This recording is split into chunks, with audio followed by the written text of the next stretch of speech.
Alright, this run was pretty crazy. It was one of those classic Umbra setups that just takes way too long to set up, and it's just so many close calls. This Blood for Blood, I think I used that like 10 times this battle, and I had to restart this Seraph fight a few times. It doesn't help that this is the Seraph who murders everybody. Probably the hardest Seraph, at least for me. I don't think I'm the only one who feels that way. So I have the version of the Primordium who passes on his buffs to other units, but the thing is, the only thing I really drafted that was offered to me was like lots of damage shields. I got a crazy turn 1 with the firebox, and I drew the what's it called, the prism thing, the one that where prismal dust, yeah. So right off the bat, I had these 10 damage or 9 or 10 damage shields on this unit. I think 9, and then I got more later.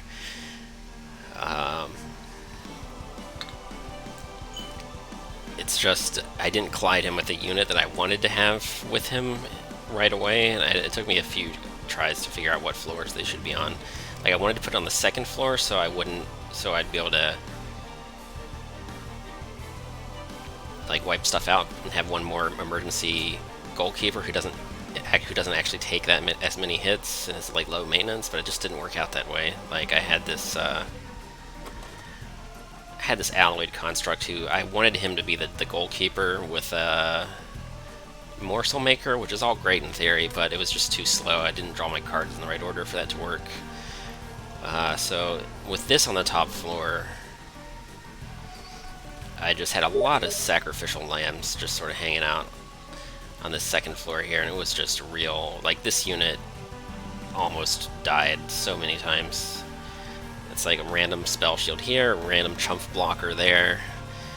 I had like 3 Alpha Fiends, but I don't think I ever upgraded them. I upgraded one of them. Like, I think I duplicated an unupgraded one twice because there was always something that I wanted more.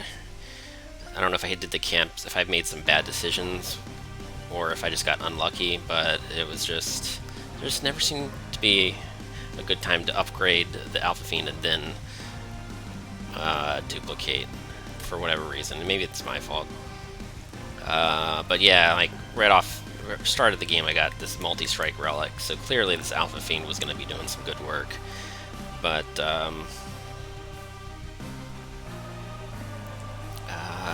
unfortunately, yeah, Seraph fight just murders things, so this is the only unit that could possibly stay alive, and he doesn't. Like, if I could have gotten a multi-strike upgrade, so it would be 3 hits instead of 2, he would scale that much faster. I just had so many close calls with the Pyre, but it looks like I've pretty clearly won at this point. So, like, the only thing that could go wrong is things could sneak through and kill the Pyre, but with 51 stacks on an Alpha Fiend with 51 damage shield, it's about to be about 60-ish. Almost 60. Seraph is just... I'm pretty sure Seraph is totally dead. I haven't actually done the math yet, so I shouldn't get too cocky, but... well, what does the math say? That's 200 damage per turn for 50 turns, so 200 times 50. Yeah, that's a dead Seraph.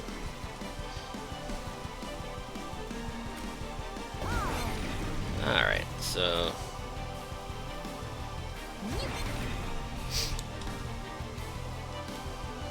this floor is gonna die, but then...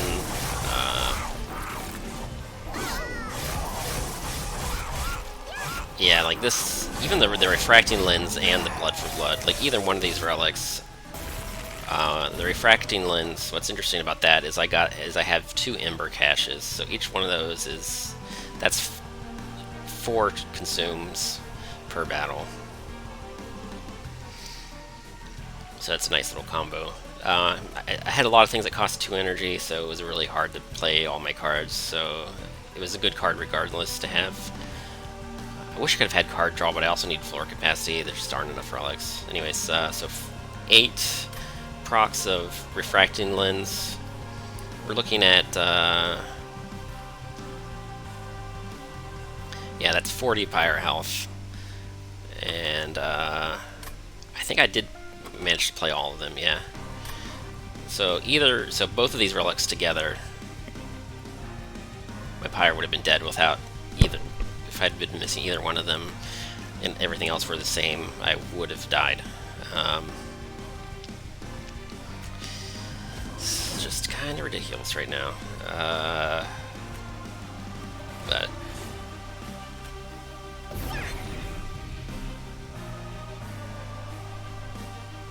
Primordium, do you want to hang out just so you can watch? Yeah, you deserved a chance to hang out. It's just all aesthetics right now. So it doesn't really matter what I play, doesn't really matter how much I buff the Seraph. I've just got damage shields. So let's just watch the fireworks, maybe? I'll give Plank one more chance to have fun. You're not actually helping Plank. That's actually detrimental, if it mattered. Torch, let's get upgraded, or the event upgrade where you get bonus gold.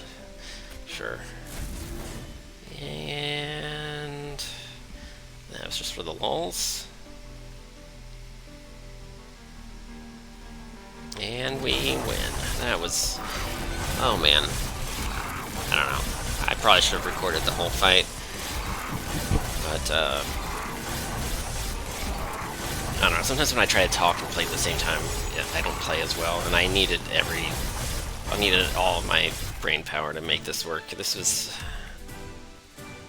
oh man, this is what Monster Train is supposed to be like, so sometimes it's just bad luck or good luck, too much of either one of those, and either it's hopeless or it's too easy, but this was a real test of my current skill level. Ooh, that was rough. I think Fell I had trouble with. I just had a lot of... I think I made some bad choices about how to properly leverage my strengths, which was...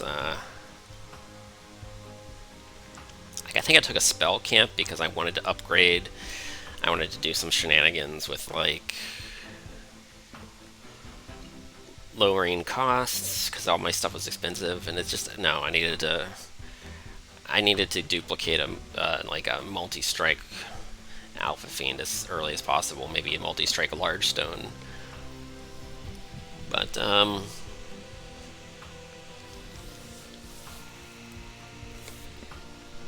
don't know. Some mediocre decisions aside, I mean, we made it. So cool. That's that is the Monster Train. So let's thaw out the frozen hell.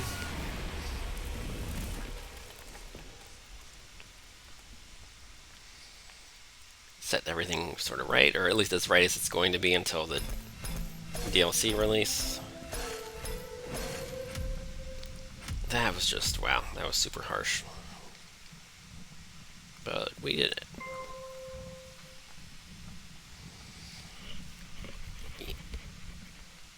But, yeah, that's Monster Train.